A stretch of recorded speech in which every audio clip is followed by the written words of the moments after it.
Trust the process. Pain is power. All great things take time. I am unbreakable.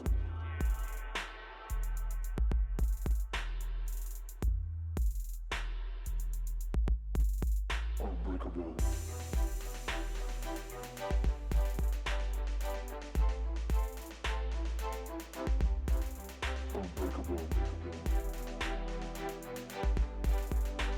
Hello, everyone. Welcome to the Unbreakables podcast. Today, I have the pleasure of sitting down with Zachary Babcock, who is the founder and CEO of Underdog Empowerment, which is a top-ranked 100 podcast. From serving 5 years in prison to building a six-figure business, Zachary is truly dominating the podcast industry. Zach's story is a true testament of what Unbreakable really is, and he has experience of turning his tragedy into triumph. I just want to welcome you, Zach, and it's such an honor to finally have you on, man. Hey, likewise. I appreciate it so much. I'm excited to be here. That's a heck of an intro you made for me. So now I'm like, oh crap, now I got to live up to that, right? Dude, you already do, man. I'm like I said, I'm ready for this. So really, what I want to touch base on is for an audience that are not watching, right? For me as a podcaster, man, you're doing it. You're doing big things. So like you went from literally overcoming addiction to serving 5 years in prison and to breaking all those barriers and rubbing elbows with the top entrepreneurs in the entrepreneur space, right? So what I admire most about you is your raw authenticity and your willingness to help the underdog. So for me, I really want to take it back just a little bit for those that are not really aware of your past story, right? Like what is the underdog? Who were you before the podcast? And as you know, with the Unbreakables podcast, man, I really want to go raw. I want to take it deep and really start maybe from your childhood and transition into your adulthood into what led you to who you are today. Yeah, right on. All right, cool. I like jamming like that. Like this is the real shit, right? Can you cuss on your podcast? Absolutely. Be Okay. yourself, be raw, be authentic. Whatever you bring, man, I love it. Right on. All right, cool. Growing up, really, my childhood wasn't so much different from a lot of people. I guess you would say I grew up in Ferguson, Missouri. My father died when I was 7, so I was raised by my mom, and my mom was the shit, man. She's the reason why I got the confidence I have. I kind of talked with I had the opportunity to interview Robert Greene, one of my like if I could be mentored by anybody, I'd be that guy, you know. Woo! Just his understanding of human psychology is crazy. But we were talking about that mother-son relationship, just like the daddy-daughter relationship. It's really important. And in her what's the word I'm trying to get here?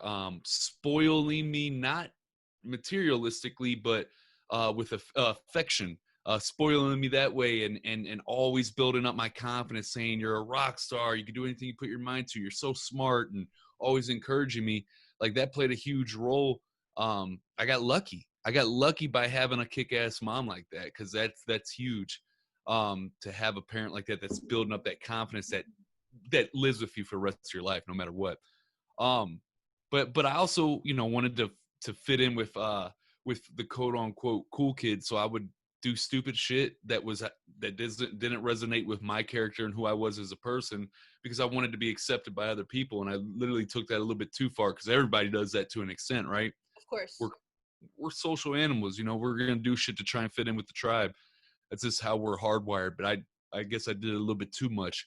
And that led to, doing drugs, started smoking weed when I was like 9 years old, and alcohol, and then eventually caught some cases when I was 17. And when that happened, I thought it was all over. And so I became a hardcore drug addict and whatnot. But yeah, it's crazy. There's probably a lot more. I just don't want to sit here and talk your ear off. No, absolutely. So, okay, I know from the time of 9 years old is when you started doing drugs, alcohol, ended up in juvenile, right? Leading up to 19 years old in prison. So within that time frame, did you have any mentors? I know you mentioned your dad passed away, So how was that during that whole gap? I mean, because I could imagine being a young boy to transitioning to a teenager to adulthood, and you're trying to find, you know, love in all the wrong areas, trying to find that man figure, that connection, where you end up resorting to the wrong crowd, right? And it's easy, especially being young, to gravitate to something like that. So what were things that kind of like kept you grounded? Like, I know you say your mom played a huge role when it came to instilling, you know, confidence and saying you're gonna make it, you're gonna do great things, but did you feel like that was not enough at that time? Yeah, I mean, at that time, I don't know if anybody knows if they have something like drive. Some kids do. I just didn't have anything, no chief aim in life, nothing that was really driving me at that point in time in my life. But I did, in a sense. So like, what was driving me is I wanted to be a gangster rapper. I'm being serious, though. It's so funny now. I could actually see it now.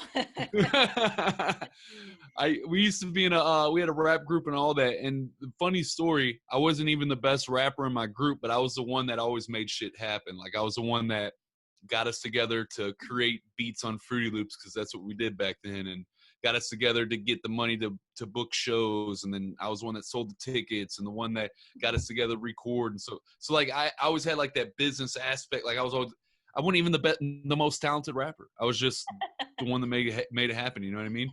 But that, and then I noticed like I never in school. Oh my God, I could never, from day one, and I'm not knocking school. School's good for some people. It's just not a cookie cutter model for everybody. It wasn't good for me, and I had no business. I think the school system is a joke for someone like me. Mm-hmm. It was great for other people if you want to be a lawyer or doctor or whatnot, but I ain't a lawyer or a doctor. You know what I mean? But I couldn't pay attention in school, and I quit going in third grade. I just quit. They forced me to get a GED when I was locked up when I was 15 years old. And so I just got it in 3 months just to prove to them that I wasn't stupid. It was just shit I didn't want to do, you know? But my first job was McDonald's, and I lasted half a shift, and I realized it quickly wasn't for me, and I pulled a Scarface from Half Baked. I was like, fuck you, you're cool, fuck you, I'm out. And I bet it felt good though, right?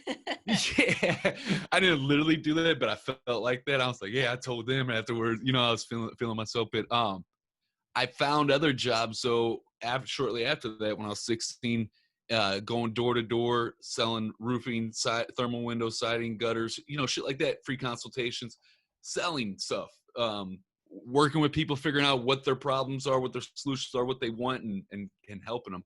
Like, I've always thrived in that type of environment, stuff where I can also have, they're like, there's no, you getting paid $9 an hour. No, you can go out and create how much you want. I like that idea always. So I don't know. I had things like that going, but then I also didn't have like that thing or whatever. And I guess when I went and caught those cases, like, that was it for the rap stuff. And then I just spiraled after that. I don't know. I think so. That's how I feel. Take me back to that moment when you're 21 years old and you get called into the captain's office and they tell you your sister ended up passing away of a heroin overdose. Take me back to that moment, because I could imagine what you were serving a sentence of 4 years? Yeah. Take me back from, I believe it, from what I understood, you had already served 2 years. So take me back to that moment and like what you were feeling after serving those 2 years to hearing what you were just heard from the captain. Yeah. Real quick, you're a kick-ass podcast host, by the way. Thank you, man. I could tell you. I do my research. Yeah, I could tell. Absolutely. That's awesome. That's why you got a awesome show. But yeah, to what you're talking about is it's spot on. I was serving a 7-year sentence, and I went away for 4 years on that 7, and it was 2 years into that 4-year stretch. And I was 21 at the time. Dude, at that time, I didn't even know what self-help books were. None of that shit. I was trying to be the bad boy, you know, like had that whole persona going and all that, and trying to fit in. And I was down in the hole, which is the prison inside of the prison. And literally walk 3 steps one way, 3 steps the next. It's just not a good place to be. And then they let me know, they brought me out of my cell in shackles and handcuffs. I'm thinking I'm about to get in trouble for something else.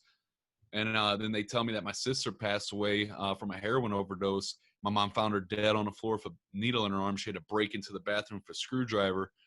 And that shit like hit me. Like I wasn't expecting that. And I just remember blacking out, and then like my vision coming back and tears started flooding. I asked them to make a 30, or I asked them to, they gave me a 30-second phone call to my mom.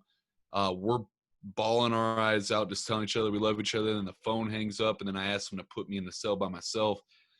And this I still use this shit to this day. Like this, like it's crazy, but like that what I'm about to share next, like the lesson that I learned from going through that is like I still use this shit to this day because it's powerful. It gave me a source of power. I found power in that. But for the next 3 days, I'm just bawling my eyes out. I'm thinking about my sister, how I'm not going to be able to tell her goodbye. My mom's at the funeral. Her son's in prison. Thinking about all the mean shit I ever said to my sister and how I'll never see her again. And I'm in the cell by myself, and I'm literally going crazy in this motherfucking cell, dude. It was like, you know, you can only imagine like losing someone that you know, your sibling or whatnot, and then just being trapped into a dark, dirty, lonely, depressing cell. It'll play tricks on your mind or whatnot. But I woke up though on that 3rd day, and I didn't know what the fuck I was doing, but I just woke up and I was like, you know, I was on edge. I was like enough is enough, and I was just like, what can I do? You know, I don't know why I'm still alive, but there's got to be a reason. What can I do to find happiness and peace right now? And that question got me to look for that answer. You know what I mean? Like the questions, and years later, this is 2010, years later in 2017, I found out that, you know, Tony Robbins teaches this in one of his books. And I was like, holy shit, this dude isn't lying. Like, this is legit shit, because this is exactly what happened in that prison cell 7 years ago. But that question got me to look for that answer. And so, you know, a lot of times in those situations when shit's just hitting the fan, we ask the wrong questions. I've done it so many times in my life. I still do it sometimes and got to catch myself. Right? Why me? Yeah, exactly. And that's getting you to look for the wrong answer. But I still got to catch, like, because look, we're all human beings. There's going to be times where stuff's happening. You might either get like really sad and down about it, or you might get really fucking pissed off or whatever. And you're like, dude, why the fuck does this have to happen? Whatever, you know? You got to check yourself, right? Yeah. But I've gotten to, because I'll still even do that, but then I'll start to catch myself like, all right, hold on. As much as I want to get all pissed off and throw shit around right now or whatever, like, what good is that doing? And then I answer that question like, okay, so what can I do right now? What should I be doing? What's going to bring me one step closer to my goal? And those are the right questions, because it gets you to search for the right answers. And so I still use that shit today. So do you feel that up until that point of hearing that your sister passed away, did you ever ask yourself those questions? No. And I didn't even know that that's what I did at that time, if that makes sense. Like, I just know, because when I did that, I didn't learn this until I read the Tony Robbins book, and I'm like, holy shit, that's what happened, and it works, or whatever, blah, blah. But and that's 7 years later, right? But when that happened and I did that, what the answers that I found was, all right, I'm in this 8x10 cell. I can walk 3 steps this way, 3 steps that way. I'm not getting out of here. I'm in here. I put myself in here. I'm here for 2 months. There's no escape. My sister's dead. She's not coming back. I'm not going to be there for the funeral. All this shit, right? And that was the harsh reality, but it was my reality that I created. So by asking that question, though, I was like, what can I do to find happiness and peace? And I developed this crazy routine, and I'm not going to go into detail because, dude, it's like OCD does not have anything on this. I mean that, dude. It's like nothing. But I developed this crazy routine where I'm like cleaning my cell. Like, you could eat off my floor by the time I was done cleaning it in there, working out, reading, doing all these things like at the same time every single day. And it got me to find a peace of mind at a really, really dark time by the end of that 2 months. And so that's the answers that I found by asking that question in that tiny little cell. Absolutely. And I appreciate you being vulnerable and open about that subject. And I could understand it being a soft subject, right? But it's crazy to me to think that, you know, oftentimes we all go through different situations. And sometimes we play that victim mindset, right? Where it's like, why me? And what I like to think is we all are faced with adversities, failures, right? But we have to change our perspective and our mindset, because we are not defined by our circumstances and our situations. And the fact that you were able to flip it, and, you know, out of all the years that you did time, that you were in prison, I hate to say it, but it was one of those things where it was a blessing in disguise. Oh, I say it all the time. Unfortunately, you lost your sister, and that's the most tragic thing that it could imagine, that's close to your heart, right? But it saved your life, because I'm sure that would have been you, right? Yep. If you didn't get your shit together, that would have been you.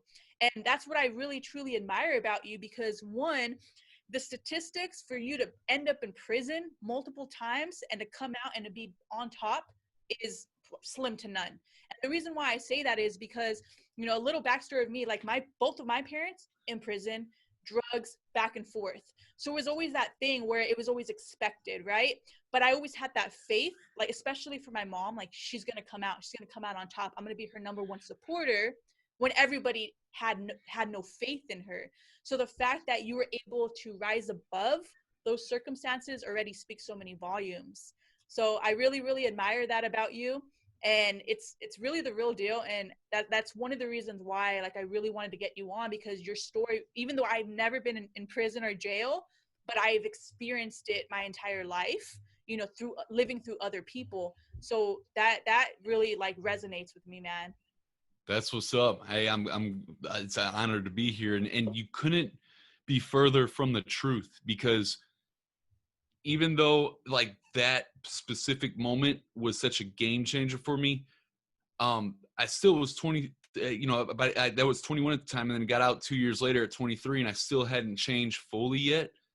And we're always changing, right? But what I'm trying to get at is, I got out for 2 years and was, like, working a job, and then some other shit happened, but I went back to prison, though, this 20 days before my twin sons were born, for a DWI from being an idiot, right? And until that moment, I used to blame everything and anything on anybody else besides myself. Like, I got locked up, and I was like, I had a PO at the time, my parole officer, and I had just gotten switched to her, and she was at that time in my life, I thought she was just like somebody that just hated me or whatever, but she just was like a tough love type person. She was after you, right? That's how I felt like. But so when I got locked up for DWI, my first thought was like, oh, she just did this because she didn't like. I started blaming her for my own fucking DWI. Like, what kind of shit is that? You know what I mean? But it was when I woke up, though, and I had that initial thought. But then I was like, no, look. What's your life going to be like if you continue doing the same shit you're going to do? And I was like, in and out of prison, or going to die, but I'm not going to be in my kid's life. And up until that moment, like, I used to play football when I was a kid, and all my friends' dads would be there, and I used to wonder how that felt, right? And I couldn't wait to be a dad. Now I'm missing out on this shit. And so when I visualized what my life was going to be like if I kept doing the same shit, when I'm sitting there in that jail cell getting ready to go back to prison just 20 days before they were born, I was like, no, man, I can't do this anymore. And it was from that moment I literally said, like, dude, everything wrong in my life, it's my fault. And guess what? Everything right in my life, it's my fault. And that's how I'm going to live every single day for the rest of my life. Everything is my fault. I ain't getting no fucking handouts. I'm not expecting anything from nobody else. I'm not blaming anything for anybody else.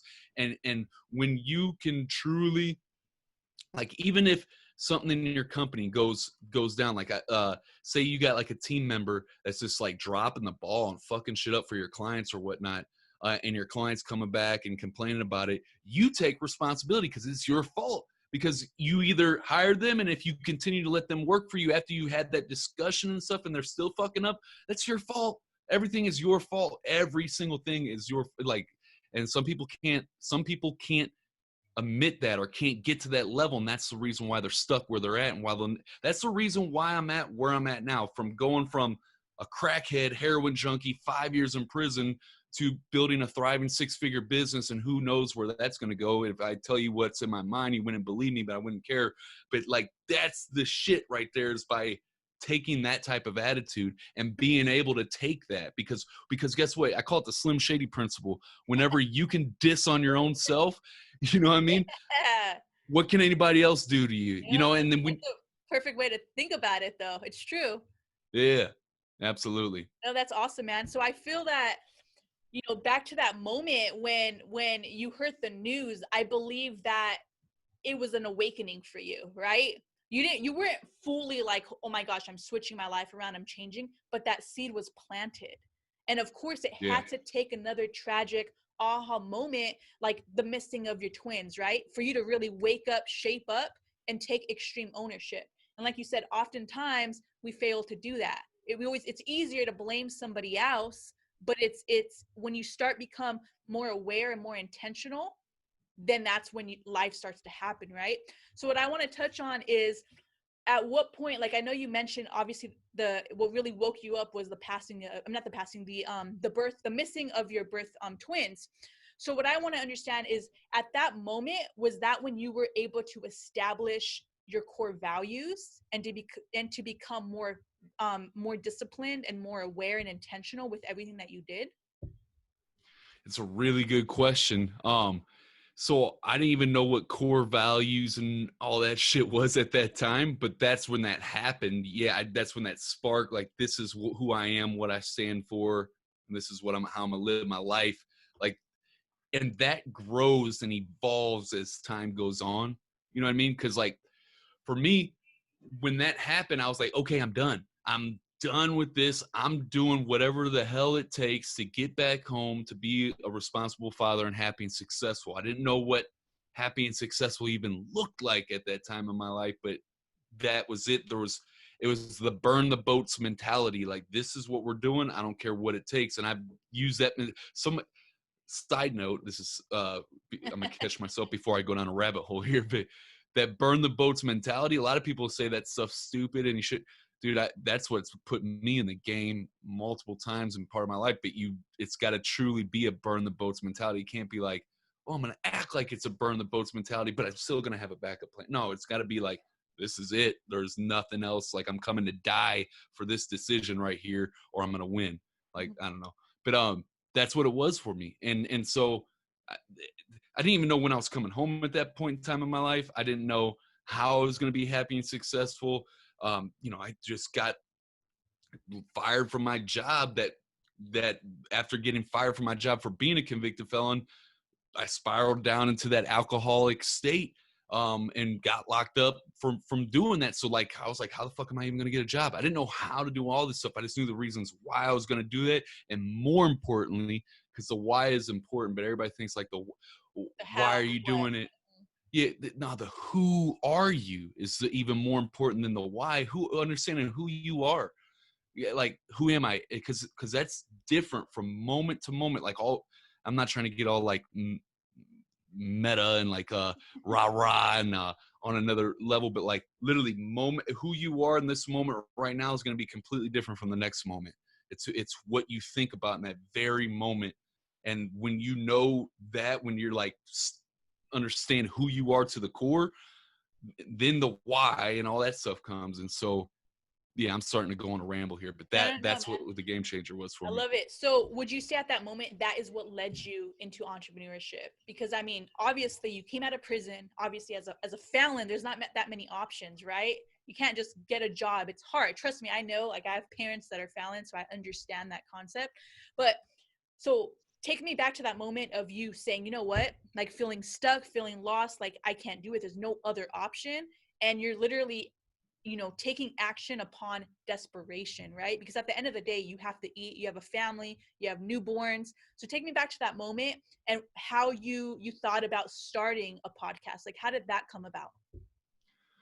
That's a couple years ahead from that moment of the podcast part. But you know what? And I don't think I've ever said this before being interviewed.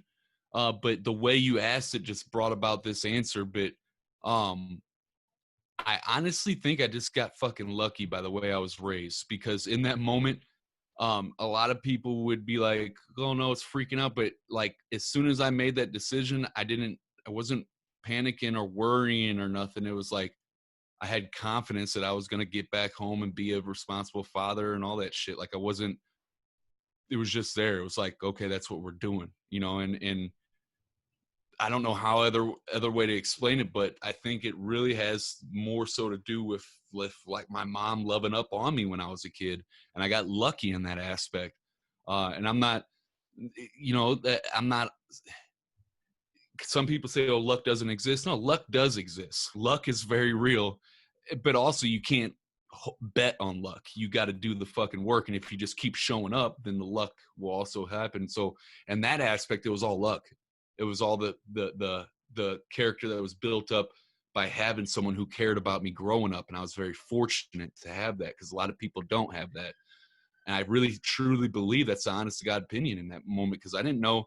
And to kind of, about the entrepreneurship, the actual question, sorry for getting off topic, like my thoughts were, at that time, this is 2014, I'm from Ferguson, Missouri, and that's when the Michael Brown situation happened. They got broadcasted all across CNN, and I'm sitting there like, man, this is a really unfortunate event, but this is not how this neighborhood is. This media is fucking lying and making it sound like some horrible place to live. I grew up here, all right? It's not the best neighborhood, but it's not like that. So I was like, I know what I'm gonna do. I'm not gonna be able to get a job. I'm gonna make up some wristbands that say I Heart Ferguson on them and get some T-shirts made and go sell them door to door.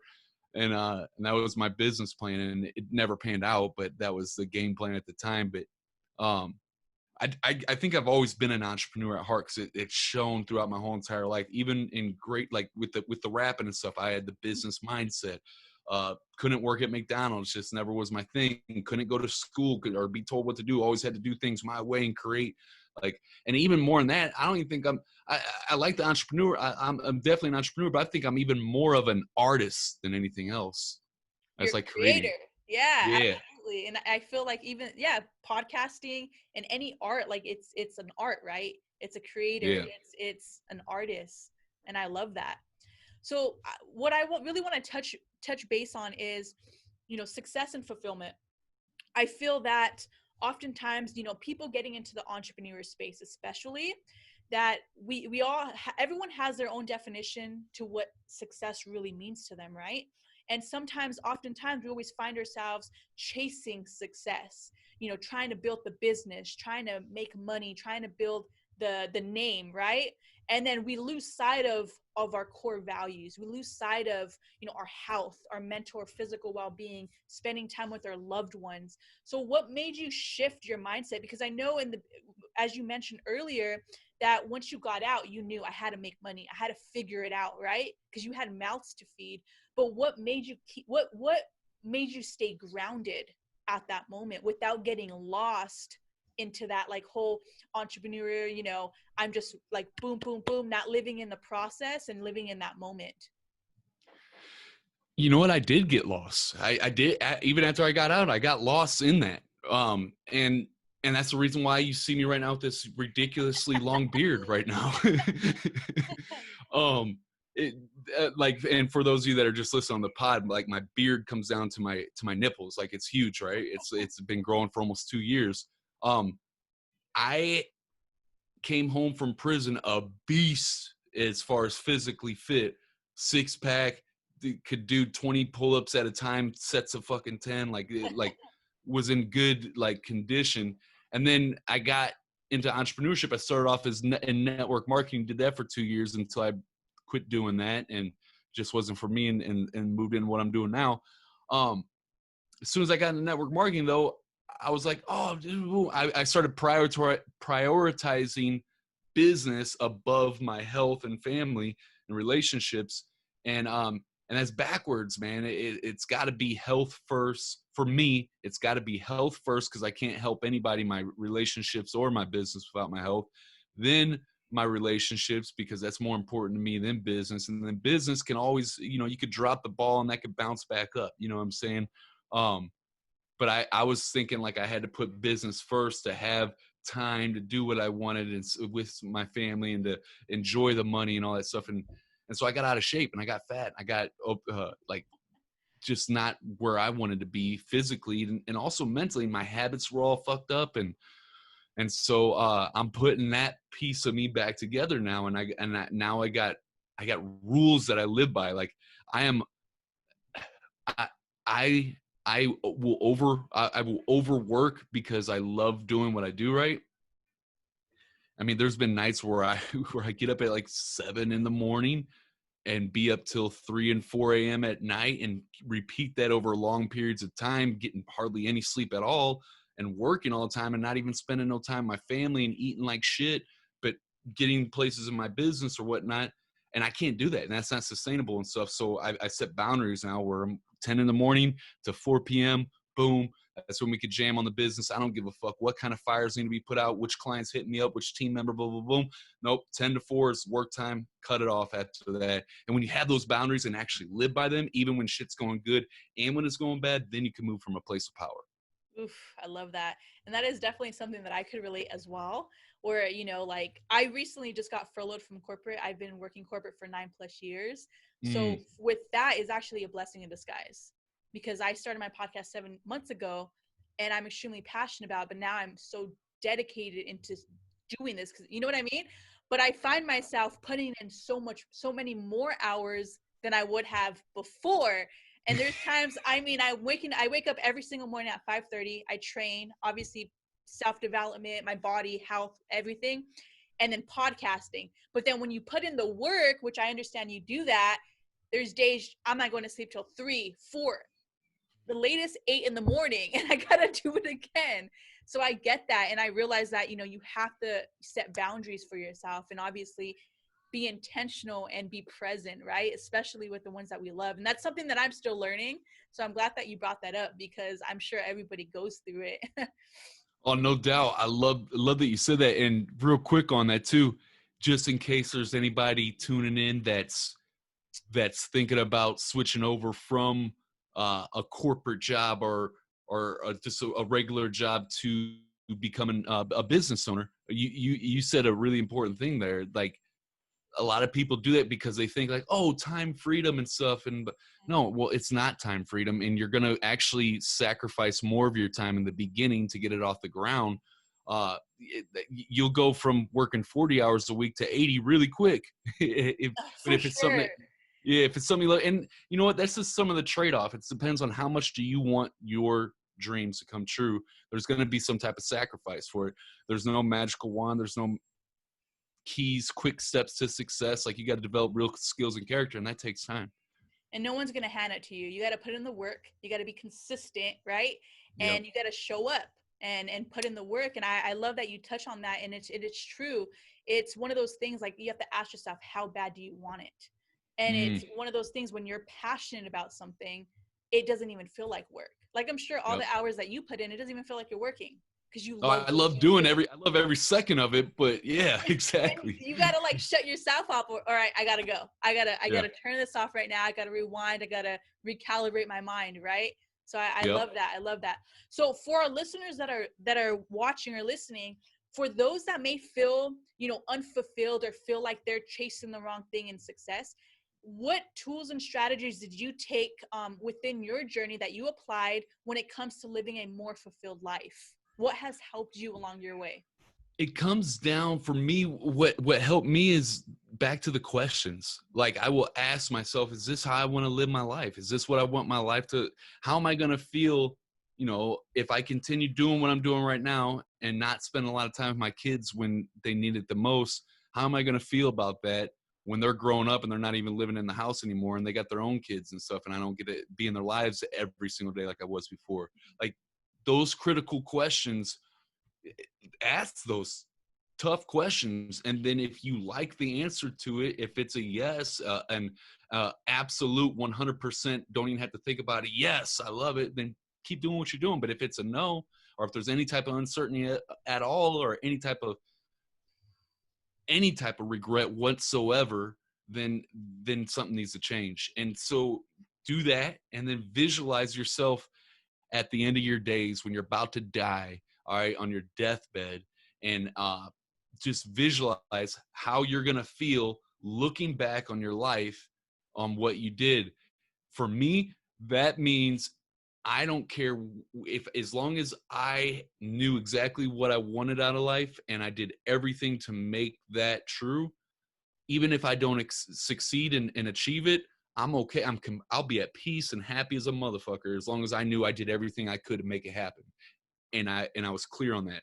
But if I look back and know that, oh man, I could have done more, or I could have did things differently, that would be the worst reality for me. So I always try to think about that, because I want to try and live each day, and nobody's fucking perfect. You're going to make plenty of mistakes, and I do to this day. I make probably more mistakes than anybody I know. But always to constantly try to live that of, hey man, no regrets mentality. I'm going to do what I truly feel is going to be best for me, and live the life that I want to live. Oof, I love that. It's powerful.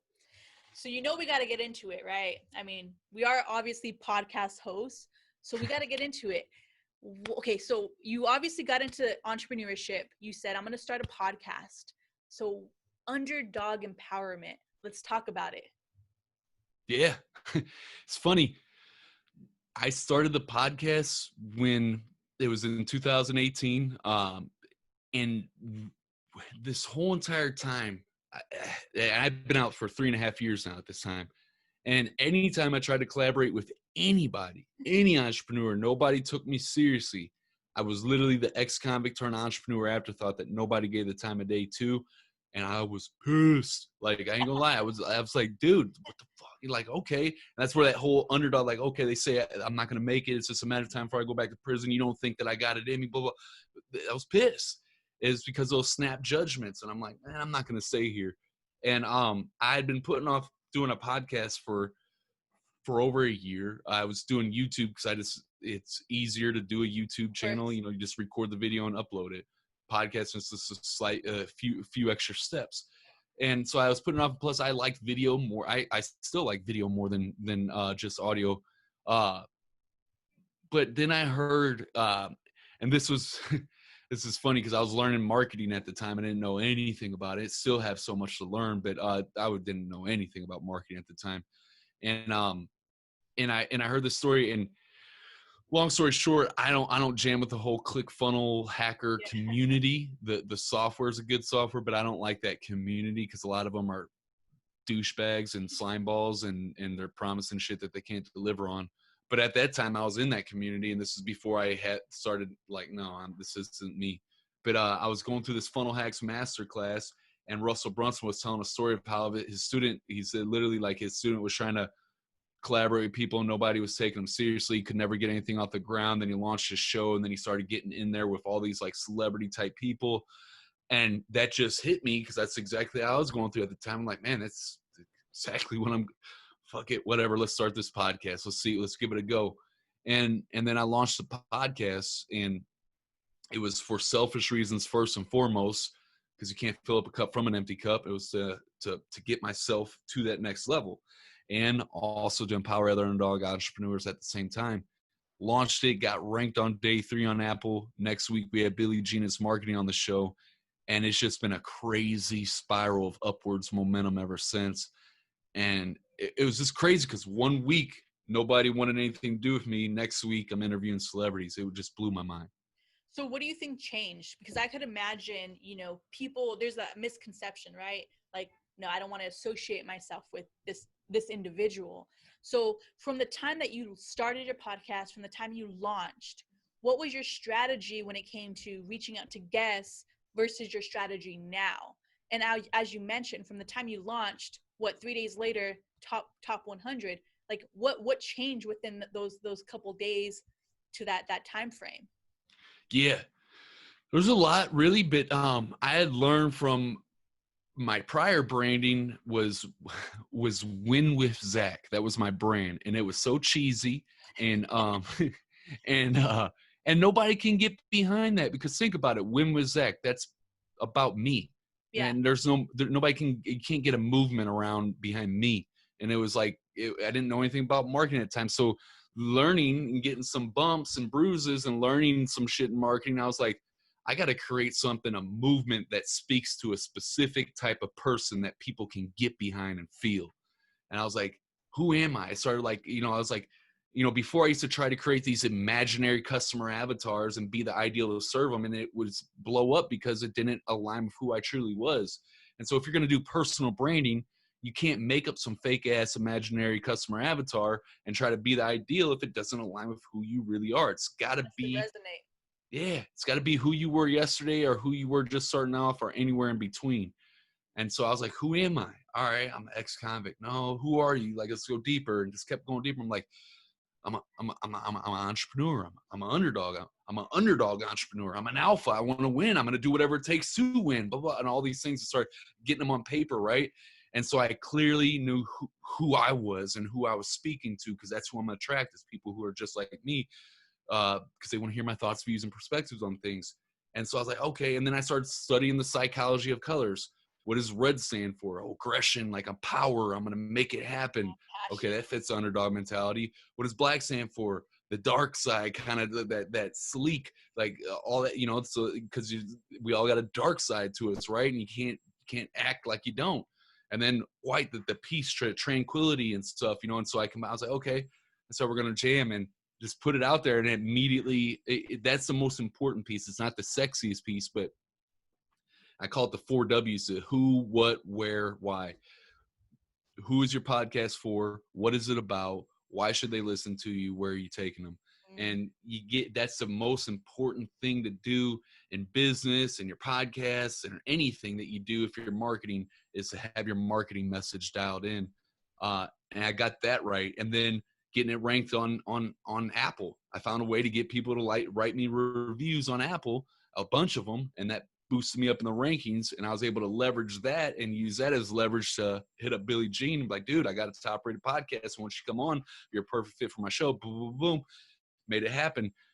Things of that nature and stuff. So I started figuring all these things out and doing them consistently, built a system around it. But yeah, it was just, it was really comes down now to that marketing message, really. Absolutely. So during that time of you starting and launching, did you do everything yourself, or did you have a team, or did you outsource it? Everything was myself. Now I don't do any of it. I got a whole team where I don't even get the people that are like, we got a lot of, like, probably over 40 people that a lot of people listening to this podcast probably know. I mean, we got NFL players, world-class athletes, UFC fight, like you name it, rock band, legendary rock bands, like not just like celebrities in the entrepreneurial space, but like celebrities in the real world too, like mainstream. And I don't get none of them booked now. Here's my scripts that I've optimized. I'll never say perfected, because if I perfected it, that means they can't get any better. But there's always room for improvement. Yes, exactly. Always. I don't have anything perfected. I got a lot of things optimized though, certain things optimized, but I don't have them perfected. So these scripts though, they were definitely optimized. And as soon as I brought on a team member, our booking specialist, and had her start doing the booking for me, we started getting more people, because guess what? She's able to do more time in that area, and it allows me to focus on more high level tasks in my business and stuff. So yeah, in the beginning it was all me though. I had to figure out everything. When did you realize that you had something? That's a really good question. And I'll tell you exactly when. It was when I went out and spoke at a friend, Marshall Gillen's top paid speaker boot camp. He had a little mastermind thing going on in San Diego. I'm in St. Louis. He asked me to come out there and speak. And at that time, my podcast was popping, but I had just, and this was in January 2019. In Christmas of 2018, I had just made a post on Facebook, and I called myself out because I had blown up the podcast, but I wasn't making money in my business yet, right? And long story short, a guy reached out to me at a program that had over 20 million in revenue and 1,000 successful graduates. That was through this program for lead gen, customer acquisition, and scaling a business. However, I was broke as fuck at the time, and so I didn't why I had no business teaching this stuff. But you had Wi-Fi and a dream, right? Yeah, but and so so I'm sitting here where we repurposed this program that had proven results and proven system and all this stuff. But I'm sitting here teaching what I'm trying to accomplish by teaching it. And it was just ass backwards and it didn't feel right. And so I called myself out on it, which was another story. It was hard to do, but I did it. And so I'm back to square one and I'm figuring out, well, anyways, Marshall invites me out here to go speak at his event. And then I tell my story and he's like, hey, can you come back up tomorrow and talk about podcasting, just podcasting specifically? I'm like, yeah, sure. No problem. I did it. And it was a small mastermind group, like 20 people. Mm-hmm. And as I'm doing it, everybody's like lighting up and they're asking questions. I'm like, man, I might have something here. And I didn't know what I didn't know because just didn't know that it was valuable knowledge. And so I put out an offer. This was in January, late January. I put out an offer in March, broke through $11K that month, and then made $10K every single month since March of 2019 organically. And now we just start literally this month, May of 2020, just started paid advertising now over a year later after we got in the offer so dialed in. But that was the moment though when I spoke at that event. That's powerful, man. So, okay, so what advice can you give our podcasters, including myself, when it comes to monetizing and building systems? And what time frame do you recommend based off your experience? Yeah, and everybody wants, not everybody, but a lot of people are like, how do I monetize it and stuff? And you can monetize right out the gate, but that shouldn't be the goal. And I'm not saying it should be a goal, but there's 4 pillars that I teach as far as podcast marketing. And it's a top rated podcast and it's getting ranked and starting to build your celebrity status there. Then big reach podcasting, that's all about growing your audience, which is the most important pillar because it feeds all the other pillars. All of them feed off each other, but that's growing your audience should always be your number one focus. All right. And then third pillar is celebrity podcasts, and that's interviewing celebrities and positioning yourself as one as you're doing it. And then the fourth pillar, big money podcasting. That's monetizing, obviously. There's a bunch of different ways to do it, and I can tell you exactly how to do it in specific different ways, whether you're selling digital products, physical products, coaching, consulting, affiliate marketing, whatever. It really depends on who you are and what your business model and brand is made of. But to make more money, focus on growing your audience, because if you got more people listening to your podcast, guess what? That directly impacts how you're ranked on Apple, because Apple goes off of these 4 metrics: written reviews, ratings, subscribers, and downloads. Those are only 4 metrics how they can quantify whether to rank you or not. And you got more people downloading your stuff, higher you're going to climb those charts. Secondly, if you got more people downloading your podcast, you can invite higher quality guests on your show. This is a given. If you got 100 people listening to your podcast, you're only going to be able to invite certain type of level people to come on your show. But if you got 100,000 people listening to your podcast, now you got access to more people because they want a piece of they want your platform that you built so they could talk about their stuff. And then finally, monetizing it. That's simple math. The more people that are listening to your podcast and hear your offers that you put out on your podcast, the more money you're going to make. Sales numbers, there's a percentage of people that are going to buy and percentage of people that won't. So long story short, sorry for rambling on. You can make money right out the gate. And if you don't have an offer that's super dialed in, even if you do have an offer that's super dialed in, say you're already making 10K or more consistently with your business every single month, I still recommend affiliate marketing. For an example, I had Dean Graziosi on a few months ago on my show the day his new book, The Underdog Advantage, came out. Obviously, it's a perfect fit for my show, Underdog Empowerment, right? And we had a killer interview because we were just talking about the underdog mentality, and I was able to jam with him on that because that's my whole jam right there, right? And then we promoted his book and sent them to my affiliate link for his book. I made $600 the first month right off of that one episode. And then I make money like a couple hundred each month ongoing because people went to that link, they bought the book, and then they bought the upsells to that book, and I continue to make money from it. So it's just one episode that took me less than an hour to record, and I made close to $1,000 off it now. And that's just one example, so affiliate marketing is very powerful as well. And it opened up so much opportunity, right? Just from that one conversation, which is amazing. And so I feel like, okay, with social media, right? I feel like when it comes to promoting content, it's on social media.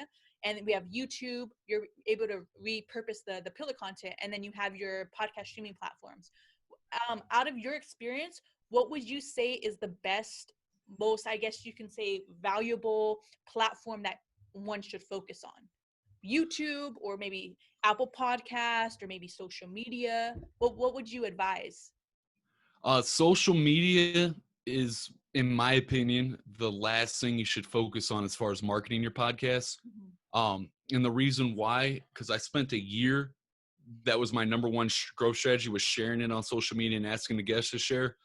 And my downloads did not grow. It was just a bunch of ebbs and flows, and it was slow and painful. And I was like, what the fuck? I think I'm putting out great content. What's going on? Why is my show not growing? And that's because it was my number one growth strategy.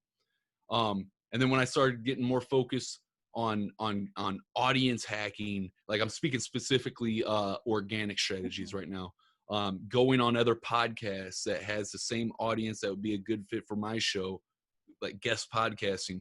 If you just go on other podcasts that have your people on it, that will grow your show faster than posting on social media ever will. Now, I will say this. There are certain social media channels that are hot at a specific time. Right now, it's TikTok. I've gotten really kick-ass results on TikTok, but I don't never share the recordings of my podcast episode. Like, say, for an example, I just had a episode with Grant Cardone, and I'm like, this is Grant Cardone. I show a picture of him on my phone, and it's like from my phone showing the computer screen. It's like anybody can make this video, right? It's no high-end quality or nothing. I'm like, this is Grant Cardone, boom, boom, boom. He did this and this. We talked about this on episode, boom, boom, on Underdog Empowerment. Go check it out, boom. And then you'll see a fucking spike in the download numbers like that or whatnot. So, but that's only going to be for who knows how long, because TikTok grew faster than any social media platform ever. They're already over 1 billion, right? And so they're probably going to kill their organic reach anytime now, just like Instagram did in 2019 in the summer when Instagram used to be gravy. And then there's going to be no organic reach at that time. And so it's going to be dead. But then there's going to be another social media platform that comes around. The thing here with that, the best way to that is to find the social media platform that's hot for organic reach right at the moment and jump in while everybody else is doubting it. Because everybody said TikTok was a joke. I jumped in on it last year, got over 70,000 followers in a couple months and benefited tremendously from it, and I'm going to do it on the next social media platform that comes. And I'm not no genius or nothing, but like, you got to be able to be some of the early adopters. You got to jump on it. You can't just wait around and wait for it to be a thing, because by the time it becomes a thing, it's too late. You know what I mean? Absolutely. So in regards to, like, let's say someone has a brand.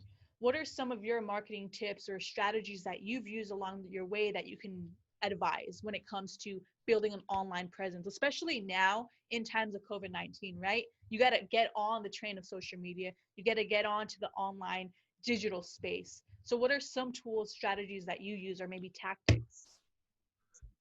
It's a good question, but and you're probably going to hate the answer because it's so simple, but it's the realest answer I could give. One, I would get a podcast just because you're going to be able to get access to people that you would never have access to probably before. And it's going to immediately, if you do it right, you get your shit ranked right out the gate and interview celebrities right out the gate and just continue to grow your presence and your audience that way. I would definitely do that. But more importantly, even more important than that, because there's other tools to do it too. I'm not going to sit here and be like, oh, podcast is the only way, right. even though it's a pretty fucking gangster way to do it. The most important thing is I'm just gonna say the best way I know. I say, be fucking real. Be real. Be yourself. Quit trying to act like something that you're not, or acting further along, or saying shit because you think that's what needs to be said and because you're scared of how it'll be perceived by other people. No, don't be polarizing just to try to be, because that's another thing.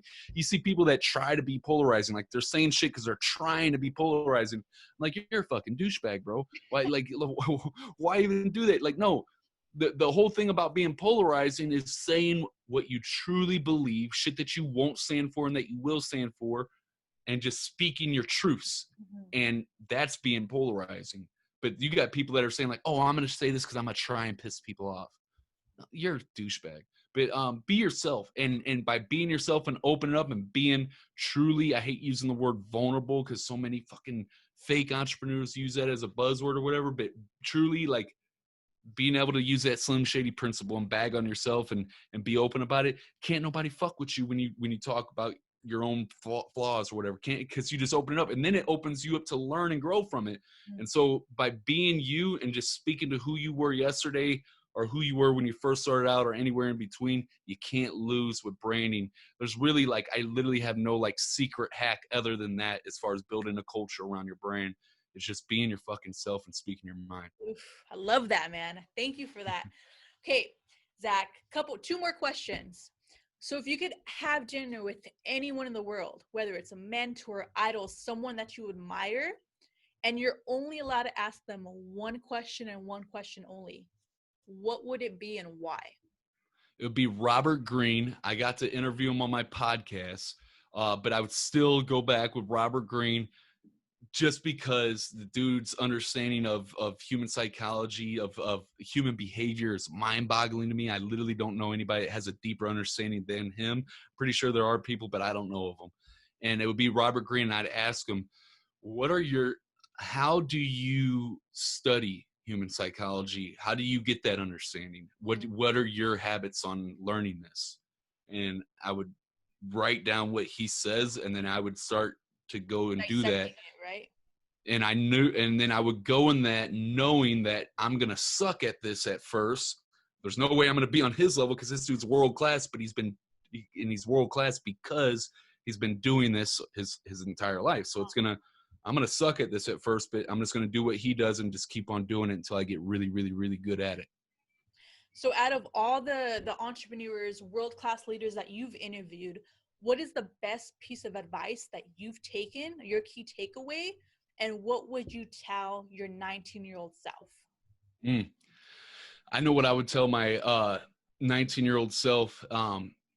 That first part of that was a really good question because I never really thought about that. So I had to think about that. What's the best piece of advice that I got? It's probably the same thing that most of the people on my podcast come and tell me, because I kind of asked a similar question, and it's the same thing that I would tell myself, and it would be there's no fucking shortcut to success. It's going to take hard work. It's not going to work at first. You're going to suck at first. There's going to be times where it looks like you're not going to win. No matter how many people promise you that you can do this overnight, like, no, there's going to be rough, hard times. That's why not everybody's successful, because if it was easy, everybody would do it.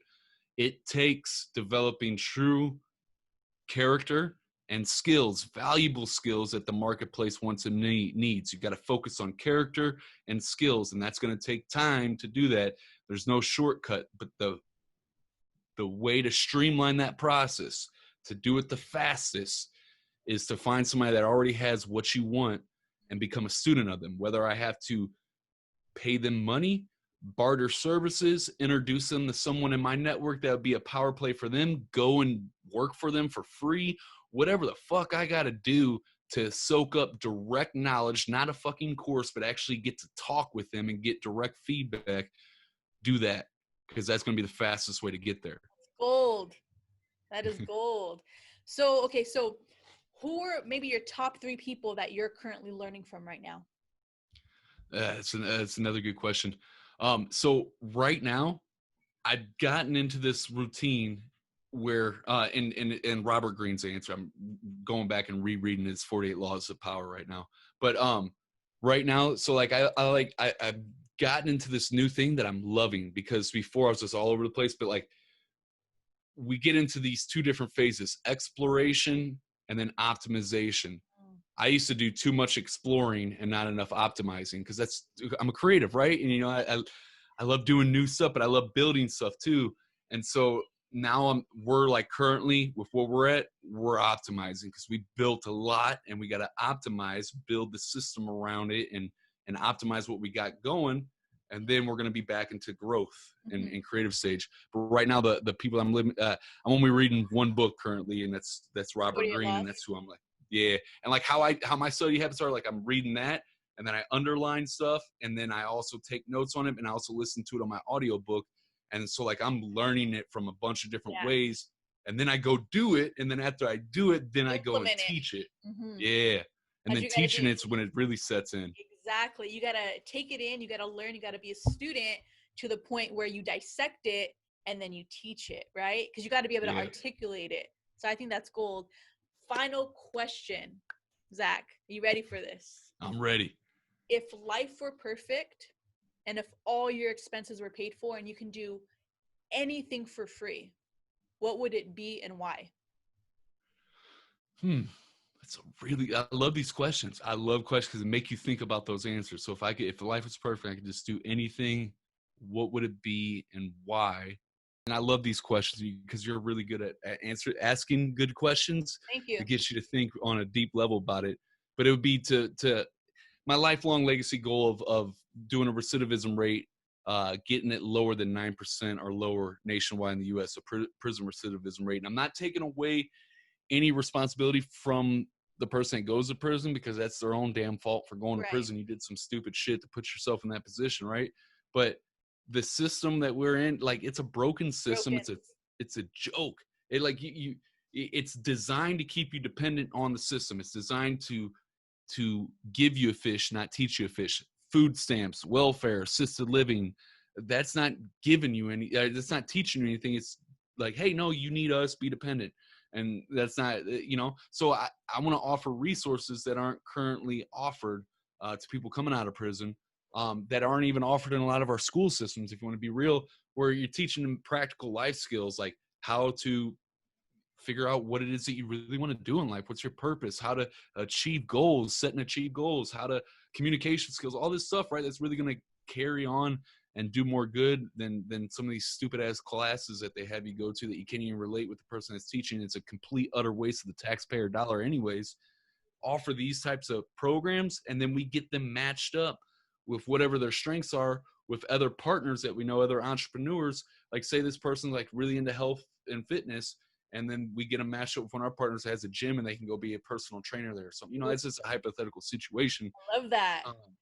Yeah, be giving them people a job or whatnot. And so what that would do, that would be great for our economy. It would be great for the prisoner, for their families, their kids. All, like, it's just a win all the way around the board, no matter way you look at it. So that's what I would do with my time.